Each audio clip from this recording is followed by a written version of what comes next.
Hello everyone, मैं हूं आपका अपना सुमित लूथरा और आज की जो वीडियो होने वाली है वो बेहद खास होने वाली है क्योंकि 10th की परीक्षा साइंस की सीबीएसई बोर्ड आ रही है बिल्कुल नज़दीक। और साइंस के पेपर में केमिस्ट्री का जो पोर्शन रहने वाला है उसकी आज मैं करूंगा प्रिडिक्शन। क्योंकि पिछले जो 2 दिन पहले +2 का जो सीबीएसई केमिस्ट्री का एग्जाम हुआ है उसकी भी मैंने एक प्रिडिक्शन करी थी, वो वीडियो आप चैनल पर देख सकते हैं। और सभी टॉपिक्स लगभग एग्जाम में आ गए थे। तो प्रिडिक्शन जो है वो आपको बताती है कि आपको कौन सी चीजें ज्यादा अच्छे से पढ़कर जानी है, ज्यादा अच्छे से तैयार करके जानी है। तो आज उसी चीज को आगे लेकर जाते हुए मैं 10th क्लास का जो पेपर है उसमें जो केमिस्ट्री का पोर्शन रहने वाला है उसकी मैं प्रिडिक्शन करूंगा। और वो प्रिडिक्शन उम्मीद करता हूं कि बिल्कुल सटीक होगी, बिल्कुल सही भविष्यवाणी होगी वो उस चीज की। और मैं ऐसा बिल्कुल नहीं कह रहा कि वो ही चीज़ें पढ़ के जानी है। पढ़ना आपने बेटा सारा ही है, लेकिन जिन चीज़ों का मैं नाम लूँगा, वो टॉपिक्स बिल्कुल भी छोड़कर नहीं जाने हैं। ये बात ध्यान लगाकर सुन लीजिएगा कि चैप्टर में से कुछ टॉपिक्स मैं बताऊँगा, उन टॉपिक्स में से क्वेश्चंस अवश्य, पक्का, 100% आएँगे ही आएँगे, श्योर इवेंट की तरह। ओके? तो चलिए उस चीज़ को एक बार तैयार करते हैं और देखते हैं कि क्या-क्या मेन चीज़ें जो हैं वो एग्ज़ाम में आने लायक हैं और आएँगी भी, जो मुझे लगता है अपने एक्सपीरियंस से बता रहा हूँ कि वो चीज़ें आनी ही चाहिए। ओके? तो चलिए स्टार्टिंग करते हैं चैप्टर नंबर 1 से। जी, तो बेटा सबसे पहले है हमारे पास चैप्टर नंबर 1 जिसका नाम है केमिकल रिएक्शंस एंड इक्वेशंस। इस चैप्टर में ना सबको लगता है कि सबसे आसान चैप्टर यही है, लेकिन बच्चे असल में दरअसल ये चैप्टर सबसे ज्यादा मुश्किल है। ठीक है? क्यों मुश्किल है? क्योंकि इसके अंदर बहुत सी चीजें हैं जिसको बच्चे लाइटली ले लेते हैं लेकिन बाद में पछताते हैं। तो वो कौन कौन सी चीजें हैं? सबसे पहले तो ये है कि इस चैप्टर के अंदर जो एक्टिविटीज क्वेश्चंस हैं, ठीक है, एक्टिविटी बेस्ड क्वेश्चंस, वो आपने अच्छे से करने हैं। और एक टॉपिक है ऑक्सीडेशन और रिडक्शन रिएक्शंस। ओके? जो एक्टिविटी बेस्ड क्वेश्चंस हैं उसमें आपको क्या करना है कि आपको सभी जो कंपाउंड्स हैं उनके रिएक्शंस कैसे करते हैं। जैसे मैग्नीशियम रिबन है, उसको आपने जलाया और जलाने के बाद व्हाइट पाउडर निकला, वो व्हाइट पाउडर का फॉर्मूला क्या है। ठीक है? बबल्स निकले जिंक में एसिड डालने के बाद, वो बबल्स कौन सी गैस के हैं, कौन से कंपाउंड के प्रेसिपिटेट्स कौन से कलर के होते हैं। ठीक है? अगर आपने AgBr या AgCl को धूप में रखा तो उसका कलर चेंज हो गया, ग्रे से व्हाइट, व्हाइट से ग्रे। वो सब चीजें, उनके कलर्स, उनके कंपाउंड्स के जो फॉर्मूलाज हैं और उनकी वो कौन सा टाइप का रिएक्शन हो रहा है। ठीक है? कौन सी टाइप का रिएक्शन हो रहा है, सारा कुछ एक्टिविटी बेस्ड इस चैप्टर में आने वाला है। प्लस ऑक्सीडेशन और reduction reaction, oxidising agents, reducing agents, ये सब कुछ। अगर आप ये सोचकर बैठे हैं कि आपको डायरेक्टली डेफिनेशंस आएंगी, define combination, define disproportionation, define displacement, define double displacement, तो ऐसा थोड़ा सा दिमाग से निकाल दीजिए, इतना आसान पेपर नहीं होता है। तो एक्टिविटी बेस्ड, आपको एप्लीकेशन बेस्ड जो है वो क्वेश्चंस आने की संभावना रहती है इस चैप्टर में से। तो ये जो दो टॉपिक्स मैंने लिखवाए हैं, एक्टिविटी बेस्ड और ऑक्सीडेशन रिडक्शन, इनको बिल्कुल भी छोड़ के नहीं जाना। ऐसा मैं बिल्कुल नहीं कह रहा कि बाकी चैप्टर छोड़ जाओ और ये पढ़ लो, नो, पढ़ो सारा, लेकिन ये अच्छे से दिमाग लगा के पढ़ने की जरूरत है। समझ आई बात? उसके बाद हमारे पास चैप्टर आता है एसिड्स, बेसिस एंड सॉल्ट्स। बेटा इस चैप्टर के अंदर आपको क्या करना है और क्या नहीं करना है उसके बारे में बात करते हैं। तो जो एसिड बेस और सॉल्ट है वो चैप्टर बेहद इंपॉर्टेंट है। उसमें आपने 3 टॉपिक्स बेहद जरूरी और बेहद अच्छे तरीके से करके जाने हैं, उनको बिल्कुल भी छोड़ने की जरूरत नहीं है। वो 3 टॉपिक्स कौन कौन से हैं बेटा? सबसे पहले इनके इंडिकेटर्स, दूसरा chemical properties, chemical properties of acid and bases. ठीक है? और तीसरा जो टॉपिक है बेटा जो आपने बड़े अच्छे से करना है वो है salts, and water of crystallisation, water of crystallisation. ठीक है, ये और एक और टॉपिक मैं बोलूंगा जिसका नाम है pH and it's applications. Okay, indicators पढ़ लेने हैं। इंडिकेटर में से क्वेश्चन आ जाता है, छोटा है बड़ा है आ जाएगा कुछ ना कुछ। केमिकल प्रॉपर्टीज में से क्वेश्चन आने की संभावना बहुत ज्यादा रहती है।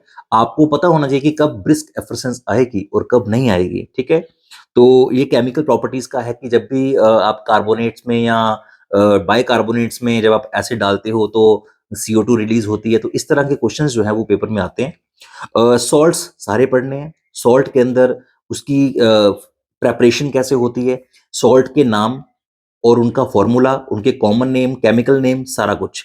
ओके, और जो बेकिंग पाउडर है, बेकिंग सोडा है, कैसे प्रिपेयर होता है ये, और उनके यूजेस, सॉल्ट की सारी प्रॉपर्टीज आपको पढ़नी होती हैं।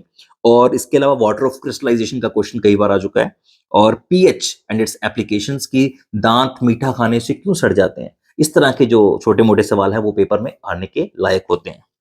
तीसरा जो हमारे पास चैप्टर है बेटा वो है हमारे पास मेटल्स एंड नॉन मेटल्स। अच्छा चैप्टर है और बच्चे काफी खुश होते हैं इस चैप्टर को पढ़ के।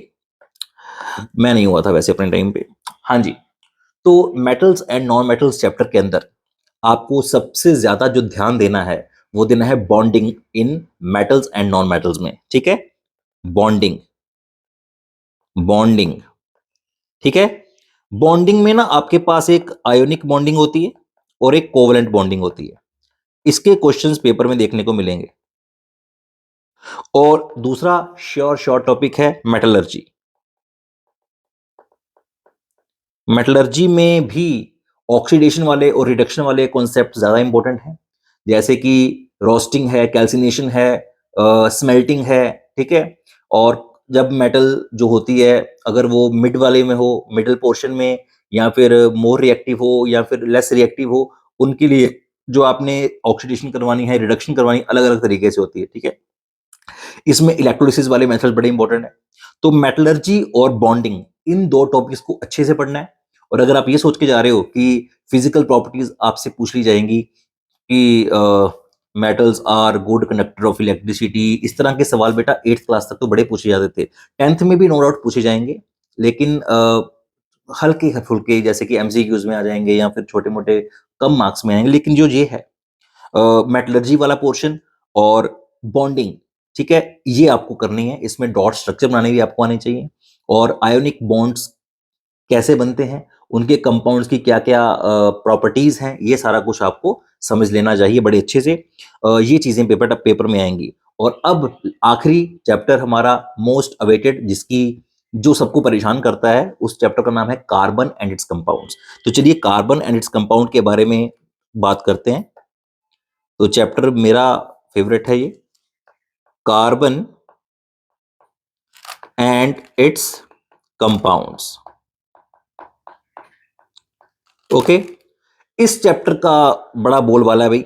ये चैप्टर तो माशाल्लाह सबको परेशान करता है, लेकिन कुछ बच्चों को नहीं भी करता, जो बच्चे अच्छी तरीके से पढ़ के जाते हैं। ठीक है, इस चैप्टर के अंदर काफी सारे टॉपिक्स हैं, काफी लेंथी चैप्टर है। ठीक है, लेकिन जहां तक मुझे लगता है कि जो प्रिडिक्शन मैं करने जा रहा हूं कि जो टॉपिक्स पेपर में आने लायक हैं और उनमें से क्वेश्चन आते रहते हैं, तो बेटा उसमें से कुछ इंपॉर्टेंट रिएक्शंस सबसे पहले आपने पढ़ने हैं, जिसमें आपके पास आ जाता है बेटा चैप्टर के अंदर एस्ट्रिफिकेशन,